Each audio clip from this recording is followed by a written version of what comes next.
Hello everyone, our topic is recycler. Recycler हम recycler भी use क्यों करते हैं? बेसिकली हम पहले लिस्ट व्यू यूज करते थे। लिस्ट व्यू क्या क्या होता था कि अगर हमें स्क्रीन पे स्क्रॉलेबल आइटम्स दिखानी है, मतलब जो चीज़ जैसे स्क्रॉल हो रही है वो चीज़ दिखानी है, तो हम लिस्ट व्यू यूज करते थे। पर लिस्ट व्यू का ड्रॉबैक था कि वो बहुत सारी रैम यूज करता है। मतलब अगर आपका डेटा छोटे अमाउंट में तो लिस्ट व्यू चल जाएगा, पर अगर लार्ज अमाउंट ऑफ डेटा तो लिस्ट व्यू वर्क नहीं करेगा, क्योंकि उसको रैम बहुत सारी लेगा, आपका ऐप हैंग हो सकता है। तो इसलिए हम बेटर ऑप्शन लाए हैं रिसाइकलर व्यू। रिसाइकलर व्यू क्या करता है, जितना डेटा आपको दिख रहा है वो उतने को ही लोड करता है और उतना ही रैम यूज होगा। मतलब आपका डेटा भी सारा आपको अच्छे से सही से दिखेगा और आपका रैम भी कम यूज होगा। तो एक ये एफिशिएंट और स्मूथ वे है लिस्ट व्यू का, मतलब basically updated version of list view है। ठीक है, तो इसको इम्प्लीमेंट कैसे करते हैं? अब हमने एक्टिविटी मेन में गए हम, और हमने रिसाइकलर व्यू हमने यहाँ पे ऐसे डायरेक्टली इनपुट कर दिया। ठीक है, अब रिसाइकलर व्यू आपका ऐसे दिखेगा, item 0 item 1, may be item 0 is the index 0।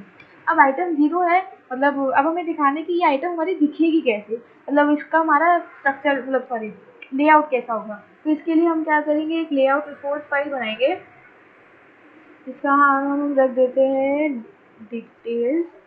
ठीक है, अब हम इसमें डिसाइड करते हैं कि हमारा लेआउट दिखेगा कैसे, मतलब कि जो है उसमें यहाँ पे इमेज डालिए, नाम डालिए, वो कैसे दिखेगा। तो हमने यहाँ पे इसका एक लेआउट ऐसे बना लिया है, मतलब मैंने कार्ड व्यू में डाला है, इमेज ये रही, नेम ये रहा, और हमारे यहाँ पे एक आ गई ब्रांच।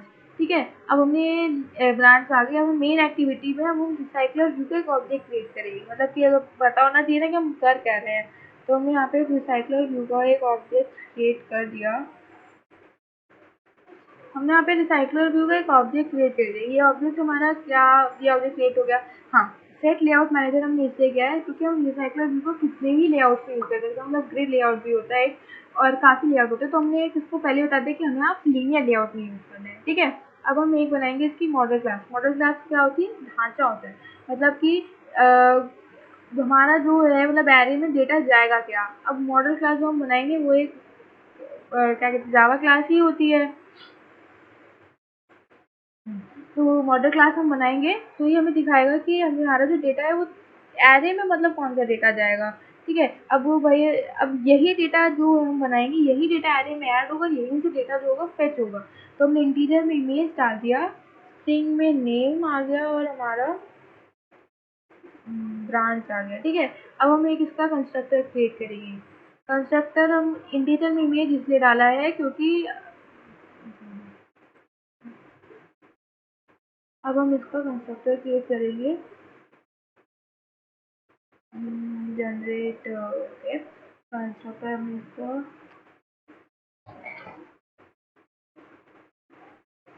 अब हमने इसका कंस्ट्रक्टर क्रिएट कर लिया। अब जब भी इस मॉडल क्लास का ऑब्जेक्ट कॉल होगा, तो ये कंस्ट्रक्टर में जो भी, ये इन्हीं तीन कंस्ट्रक्टर के अंदर जो भी तीन चीजें हैं, यही तीन चीज कॉल होगी, मतलब इमेज, नेम और ब्रांच।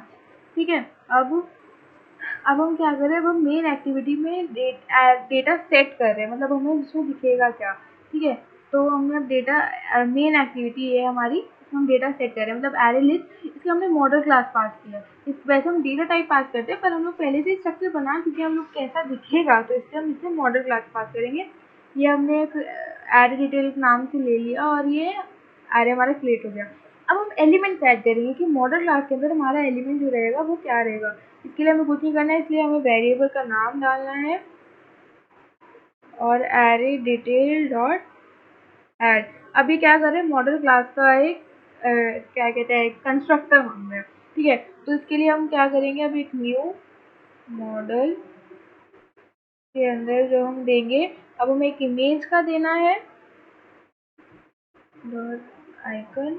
अब जो नेम हम जो दे रखे हैं, तो जैसे सपोज नेहा दे देते हैं।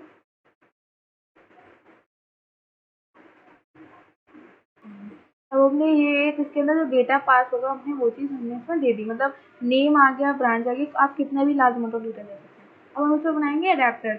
अडेप्टर क्या होता है? अडेप्टर भी एक जावा क्लास है, इसमें हम कस्टम अडेप्टर बनाते हैं। कस्टम अडेप्टर इसलिए क्योंकि रिसाइकलर व्यू का अडेप्टर पहले से प्रेजेंट नहीं होता है, तो इसलिए हमने इसमें एक कस्टम अडेप्टर बनाएंगे। अडेप्टर एक मशीन की तरह ऐड करता है।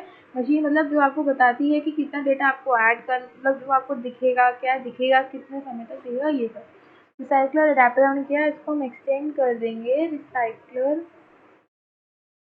व्यू इंपोर्ट कर लिया डॉट अडेप्टर। अब ये हाँ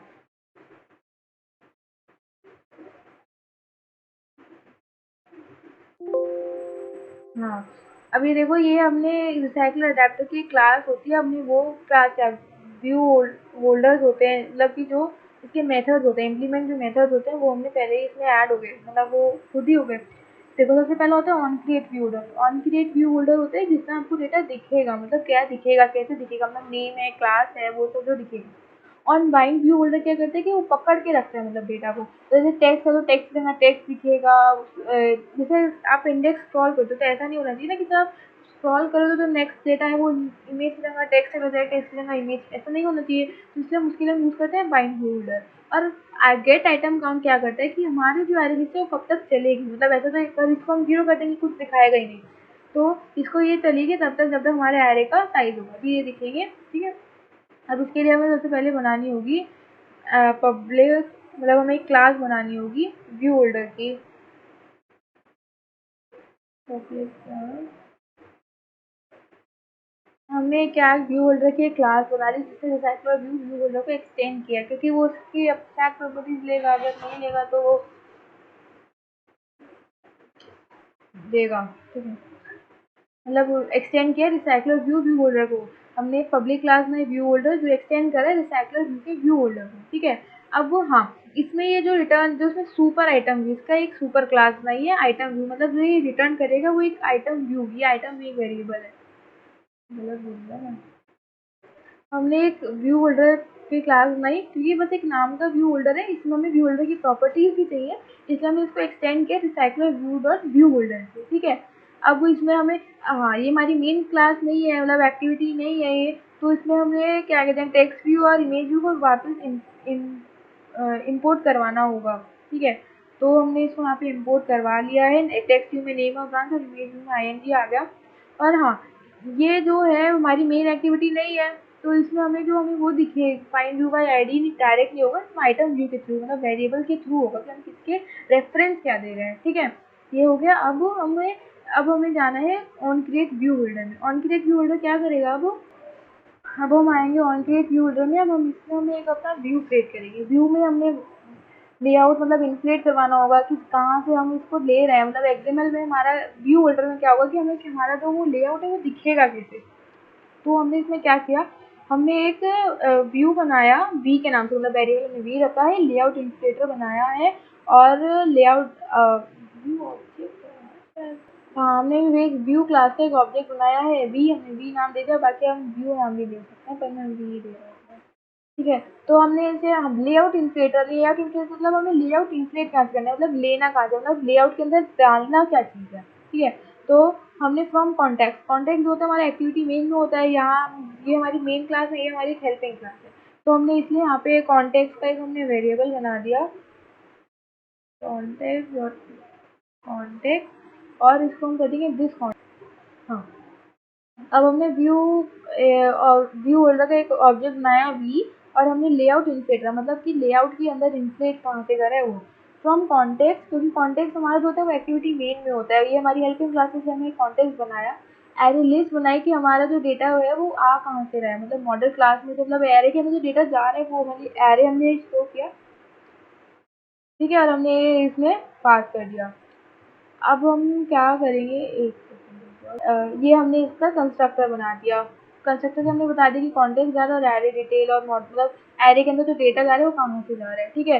अब वो यहाँ से क्या करेगा, वो व्यू होल्डर रिटर्न करेगा। व्यू होल्डर मतलब कि जो यहाँ कॉन्टेक्स्ट से जो वो डेटा लेगा, मतलब इन्फ्लेट जो कॉन्टेक्स्ट के अंदर से जो डेटा इन्फ्लेट हो रहा है वो व्यू होल्डर से हमें रिटर्न कर देगा। व्यू होल्डर कहाँ जाएगा, व्यू होल्डर जैसे ही कॉल होगा वो व्यू होल्डर की वाली क्लास कॉल होगी, ठीक, ठीक है।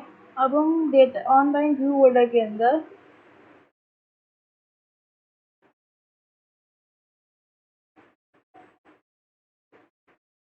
अब हमने बाइंड व्यू होल्डर में क्या किया, होल्ड किया है। होल्डर के लिए हमने क्या किया, इमेज यूज किया है, मतलब जो हम यहाँ पे जो हम कॉल किए थे क्लास के अंदर, व्यू होल्डर क्लास के अंदर जो हम कॉल किए थे वो हम इमेज यहाँ पे होल्डर के अंदर कॉल किए हैं। फिर set image resource purpose position, position क्या है वो बताते हैं कि इंडेक्स पोजीशन क्या है वो बताते हैं कि इंडेक्स के अंदर वो किस पोजीशन पर है, ठीक है। ऐसे हमने नेम और ब्रांच कॉल किया, ठीक है। अब गेट आइटम काउंट पे क्या है, वो हमारा बताएगा कि मतलब कब तक हमारा जो एरे कब तक ये चलता रहेगा। तो हमने इसमें क्या किया, एरे डिटेल डॉट साइज, मतलब कि जब तक एरे डिटेल मतलब जो हमारी जो एरे है जो उसका साइज है तब तक, जब तक वो मतलब जब तक वो एंड ना हो जाए तब तक ये चलता रहेगा। तो यही था हमारा। अब हम इसको एक बार रन करके देख लेते हैं, और रन करने के साथ साथ हम देख लेते हैं कि रिसाइकलर व्यू और उसमें फर्क क्या रहता है, ठीक है।